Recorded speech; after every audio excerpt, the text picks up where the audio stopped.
Iran just looked the United States dead in the eyes and laughed, not quietly, not behind closed doors, on live television, in front of the entire world. And in the last 24 hours, everything changed. Here's what just happened, and I need you to stay with me because this is moving fast.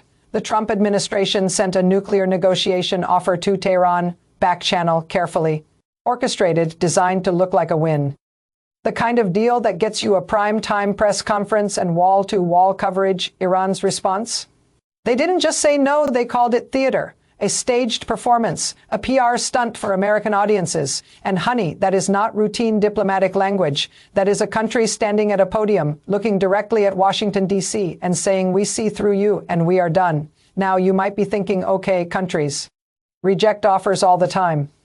Diplomacy fails, leaders posture. Someone always blinks eventually, right?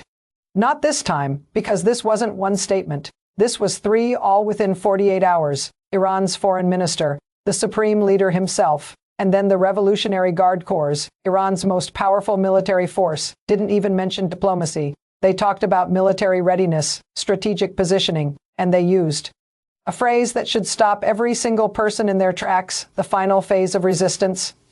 Three voices, one message. The door isn't just closed, it's been welded shut. Let me walk you through exactly how we got here, because the details matter. 2 weeks ago, the Trump administration sent Tehran a proposal. Freeze your nuclear enrichment, allow inspections, and in return, release some of the sanctions that have been absolutely crushing your economy for years on paper.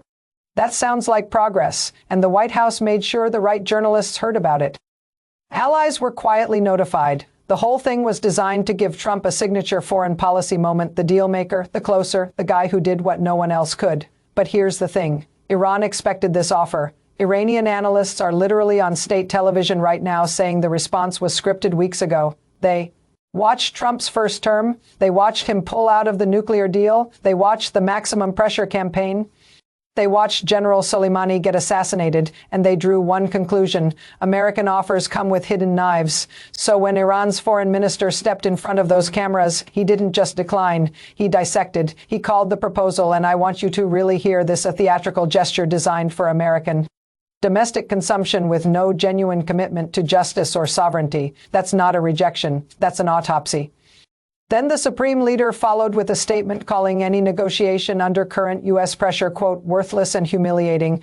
And then the Revolutionary Guard dropped their statement. No mention of talks, no mention of compromise, just readiness. Final phase. We're prepared. Now here's where everything changes.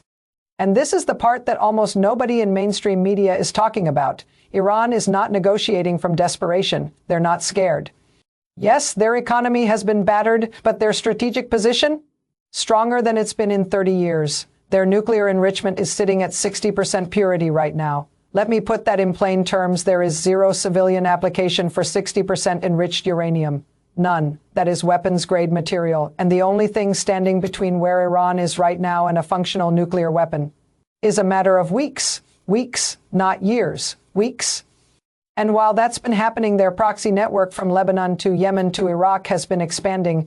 Their ties with Russia and China have been deepening. And China and Russia, by the way, released a joint statement calling on the U.S. to avoid, I'm paraphrasing, any military action in the Persian Gulf. That statement dropped 6 hours after Iran's rejection. 6 hours. That is not a coincidence. That is coordination.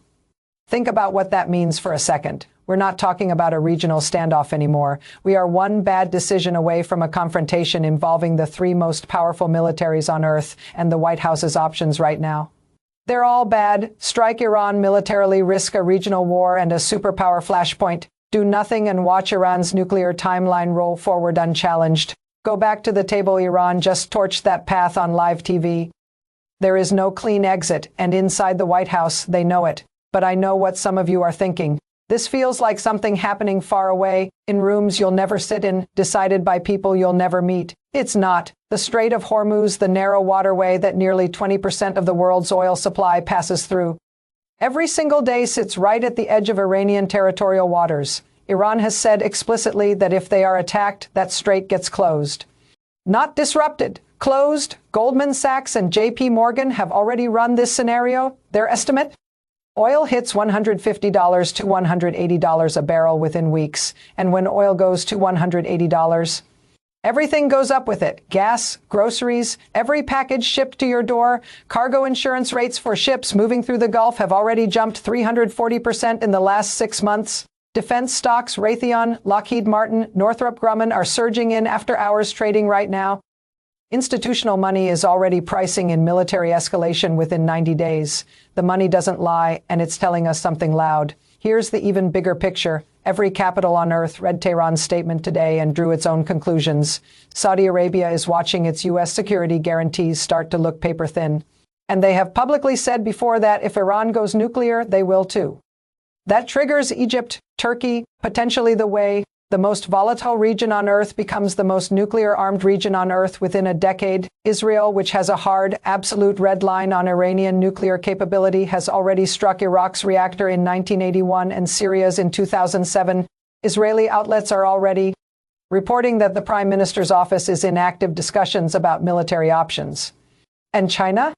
China is sitting back, watching America get consumed by Middle East escalation every single day. The U.S. is focused on Iran is a day it's not focused on Taiwan, the South China Sea, the Pacific. Beijing is watching this with cold, quiet satisfaction. So let's be honest about what just happened. America came to this negotiation wanting a deal. Iran came to this negotiation wanting to end negotiations forever.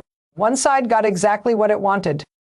This is not just a diplomatic failure. This isn't just a bad news cycle for the White House. This is the moment the world saw out loud in real time on a global stage that the United States no longer controls the terms of this relationship. And that shift, that specific moment when fear leaves the room, changes everything that follows. History doesn't always move slowly. Sometimes it moves in 48 hours. We just watched it happen.